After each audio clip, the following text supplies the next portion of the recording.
You know, it feels weird to set up tripods this early in the morning. There you go. Good morning, everyone. Usually, around like 6 a.m. dito pa lang ako matutulog. Pero nowadays, I wake up at 6, I prepare, and I leave for work and just hope to make the best out of my day. Hi, my name is Justin, and sa mga dati na, welcome back. I'm back. And sa mga bago pa lang, hi, welcome to the channel. There you go. And I think I'm running late for work. So, ang gagawin natin today is sasamahan niyo ako while I live my day. Ayan. I guess it's a daily vlog. Yeah. Be along for the ride. So, let's go.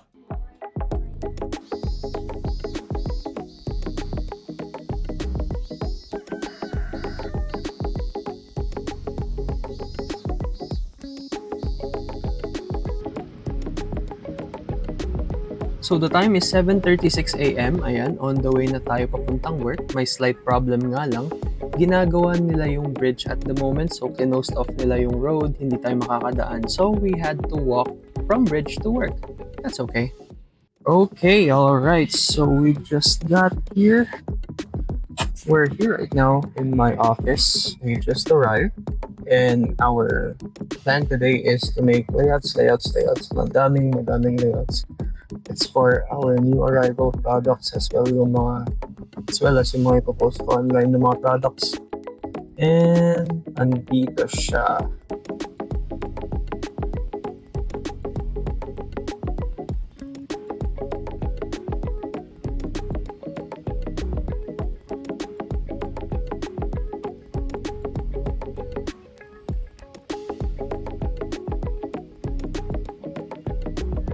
Actually, dapat sa Santa Maria ako naka-duty today, hindi dito sa Candon. Pero I have to stay here today to fix the internet. Kasi nagsisira-sira siya recently. So, yeah, I have to stay here. So, every time na magdi-disable yung Wi-Fi niya, I'm here to fix it. Tinawag ko na sa ISP, Internet Service Provider. They should be here today to check it out. And yeah, while we're waiting for that, we'll make some content. And by content, I mean mag-content ng items na ibebenta. That's what I do here most of the time, making content. Videos, photos, anything. That's what I do. And so, as a sneak peek of what I'm doing every day, I'm gonna bring you with me. Tara, let's make some content.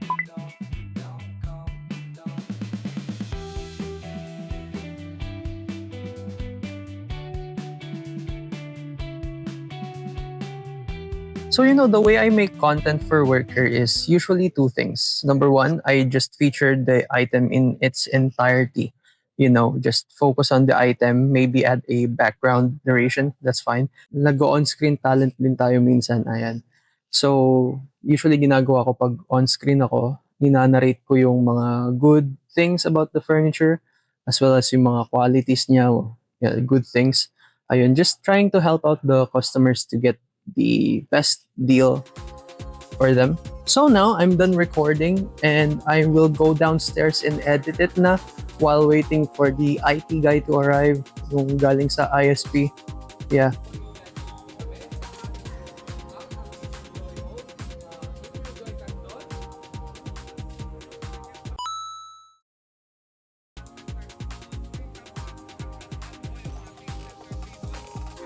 So, I'm currently making a layout for flyers na ibibigay sa mga customers later today. So, I need to finish this fast. And also, I'm just waiting for lunch break. At kung titignan natin ang napaka-convenient na wall clock sa poste, malalaman natin na lunch break na. Tara!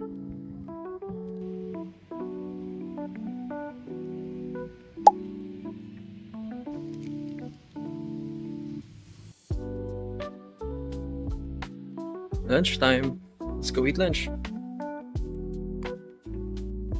At saktong-saktong malapit ang weekend, may bagong labas na Peacemaker Season 2 episode. Yan ang ating pinapanood during lunch break. So far, so good. It's very enjoyable. So it's about 1 p.m. right now. Kakatapos lang mag-lunch break. It was a very good lunch. Ayan, one of the things din na iniba ko sa aking routine is I am now eating whole wheat bread and may palaman siya for lunch.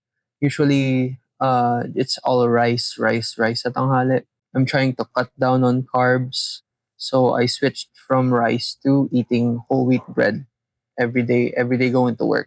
Merong minsan cheat day that's like Sunday where I eat like rice sa tanghali, pero that's okay. Maybe I'll siesta tulog ng about 3 p.m. on a Sunday, that sort of thing. That's fine. So yeah, it was a good lunch. Right now, while we're still waiting for the IT guy, we're gonna do one more video.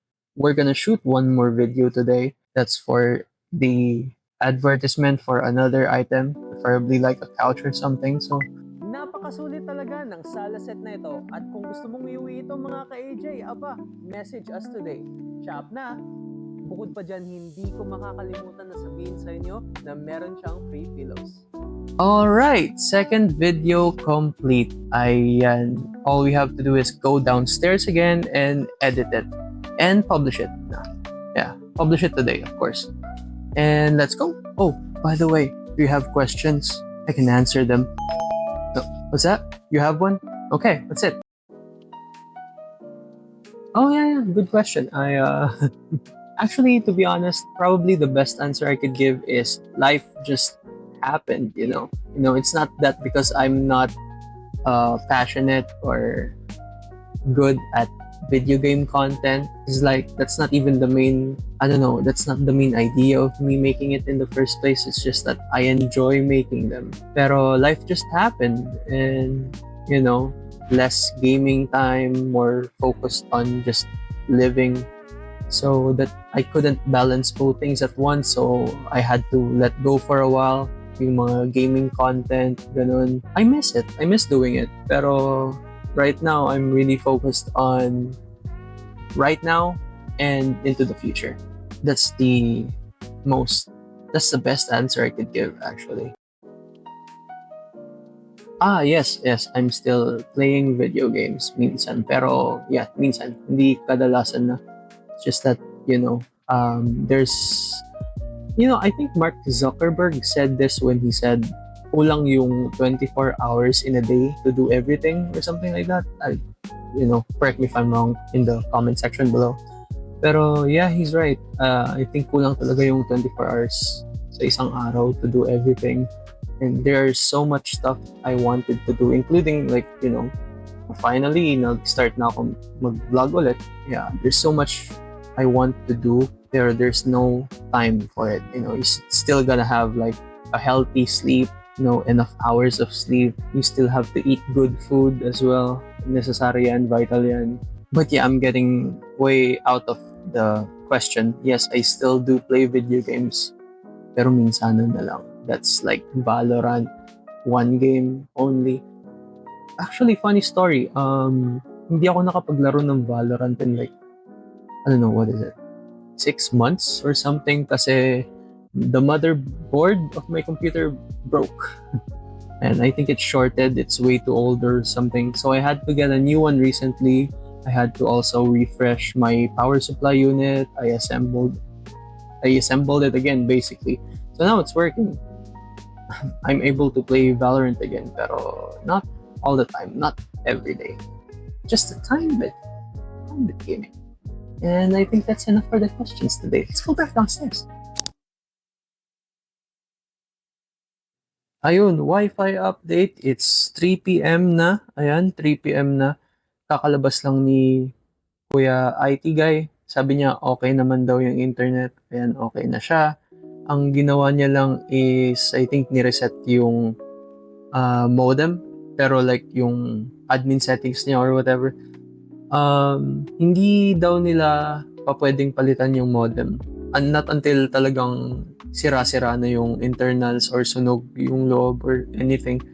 Doon na lang nila papalitan. Pero for now, inayos na niya internally. Ayan, nagpaturo na rin ako kung ano ba ibig sabihin ng ibang terms dun sa loob ng admin client, right? Kasi dun sa admin client lahat yun yung pang-enable or disable ng Wi-Fi, signal yung dalawang bands, yung 2.4G and yung 5G, nasa loob siya ng admin settings. So, ayan. Nireset niya, iniba niya yung ibang settings sa loob. And so far, so good. Hindi naman nagdra-drop na yung Wi-Fi. For now, I think kailangan pa malaman. May 2 oras pa bago uwian. So, yeah, hoping for the best. And, yeah, I guess so. Dapat nasa Santa Maria ako ngayon nag-video And, pero in a good way, maaga naman tayong uuwi ngayon. It's 5 p.m. ang uwian today. So that's nice. Makakadaan pa tayo ng cat food mamaya para kay Bowie. Oh, by the way, I have a cat now. Her name is Bowie.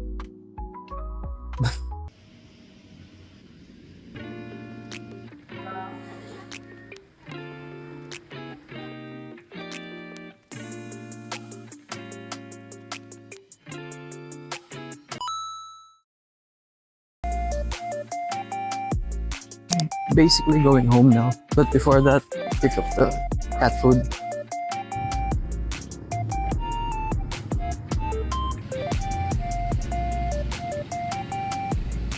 The good thing about it is malapit lang yung bilihan ng pet supplies dito. So I'm just gonna walk papunta dito.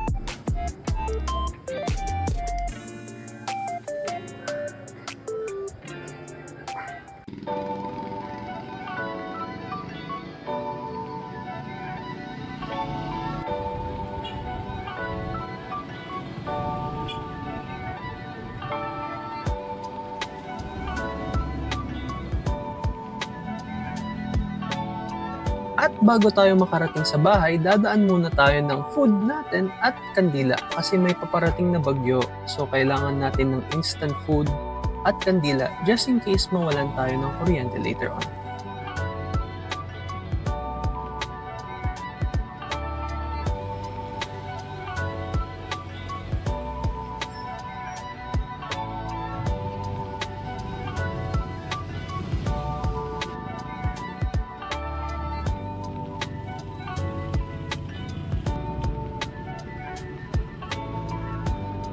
Alright, so we're finally home. That's good. I'm just gonna change my clothes. I'm gonna go cook dinner and I'll see you guys in a bit.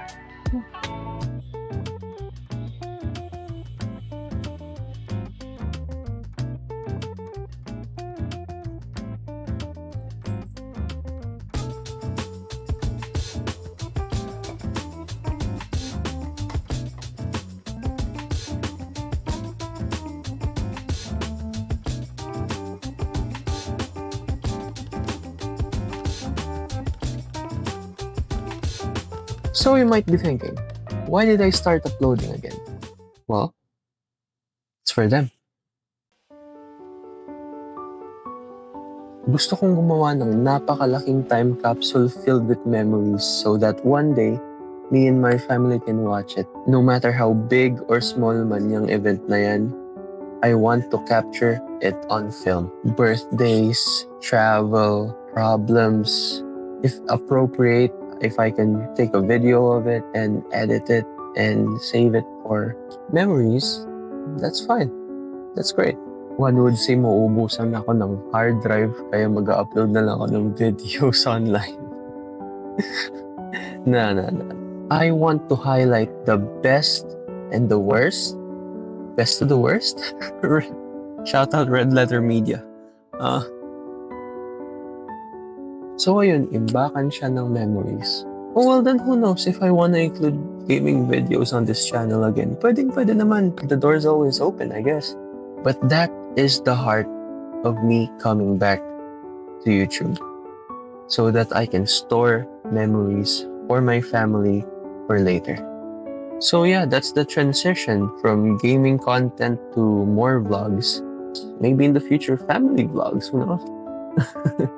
And if one day, just maybe lumaki tong channel na to and then we can do this full time, pay our bills with it, it's fine. We will continue uploading family stuff.